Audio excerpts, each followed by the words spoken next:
நீதிமன்ற தலைமை நீதிபதி PR கவாய் ஓய்வு. ஸோ இந்த டாபிக் பார்த்தீங்க அப்படின்னா குரூப் 1 மெயின் சிலபஸ் பாலிட்டி ஜுடிஷியரியில் வந்து கவர் ஆகும்.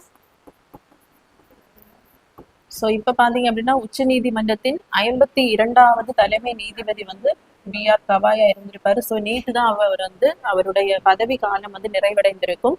ஸோ இவர் எப்போ பதவி ஏற்றிருப்பார் அப்படின்னு பார்த்தீங்கன்னா மே 14ஆம் தேதி.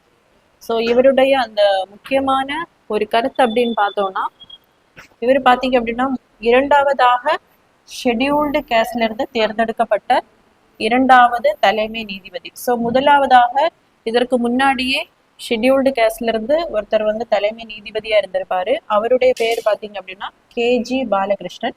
ஸோ இரண்டாவதா ஷெட்யூல்டு கேஸ்ட்ல இருந்து தேர்ந்தெடுக்கப்பட்ட தலைமை நீதிபதி யாருன்னு பார்த்தோம் அப்படின்னா PR கவாய் அவர்கள். ஸோ இவர் பார்த்தீங்க அப்படின்னா பௌத்த மதத்தை சார்ந்த முதல் உச்ச நீதிமன்ற தலைமை நீதி. ஸோ எதன் அடிப்படையில வந்து இவருடைய பதவி காலம் முடிவடைந்தது அப்படின்னு பார்த்தோம்னா நம்ம கான்ஸ்டியூஷன்ல ஆர்டிகிள் 124.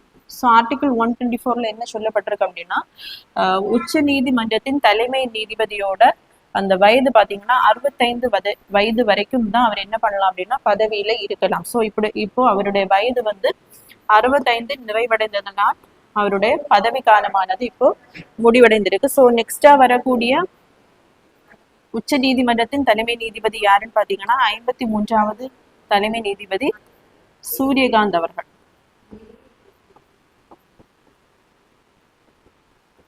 ஸோ இதுவே நம்ம ஹைகோர்ட்டை பார்த்தோம் அப்படின்னா ஆர்டிகிள் 1-17 கான்ஸ்டியூஷன்ல.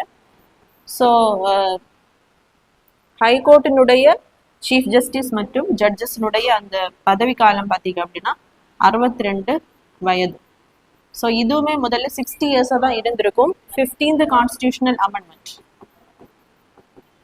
1963 தான் என்ன பண்ணியிருப்பாங்க அப்படின்னா இந்த ஏஜை வந்து அந்த ஹைகோர்ட் ஜட்ஜஸ் மற்றும் சீஃப் ஜஸ்டிஸினுடைய அந்த பதவி காலத்தை என்ன பண்ணியிருப்பாங்க அப்படின்னா அந்த ரிட்டையர்ட் ஏஜை 60ல இருந்து 62க்கு வந்து இன்க்ரீஸ் பண்ணியிருப்பாங்க.